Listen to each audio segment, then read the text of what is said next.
کچھ لوگوں نے نا حضرت بلال حبشی رضی اللہ تعالیٰ عنہ کی غریبی کا مذاق اڑایا، اور کچھ لوگوں نے حضرت عمار بن یاسر رضی اللہ تعالیٰ عنہ کے بارے میں کچھ باتیں کی، کچھ لوگوں نے حضرت صہیب رومی اور حضرت سلمان کے بارے میں کچھ باتیں کی۔ غریب لوگ تھے نا، تو امیر اکثر ہنستے ہیں، نہیں نا کہاں ٹفن نہیں کھولنا آتا غریب آدمی، اس کے گھر میں ہے ہی نہیں تو اسے کیسے کھولنا آئے گا؟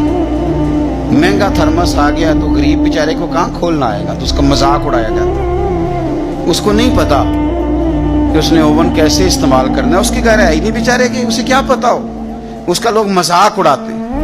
لوگوں نے حضرت سلمان فارسی کا، صہیب رومی کا، بلال حبشی کا، عمار بن یاسر کا مذاق اڑایا ان کی غریبی کی وجہ سے۔ میرے رب کریم نے فرمایا کوئی قوم کسی قوم کا مذاق نہ اڑائے۔ تمہیں کیا پتا کہ بلال کی شان کیا ہے؟ تمہیں کیا پتا کہ صہیب رومی کا درجہ کیا ہے؟ تمہیں کیا پتا کہ سلمان فارسی کا مقام کیا ہے؟ تمہیں کیا خبر ہو کہ رب رسول کی نظر میں عمار بن یاسر کے درجے کتنے بلند؟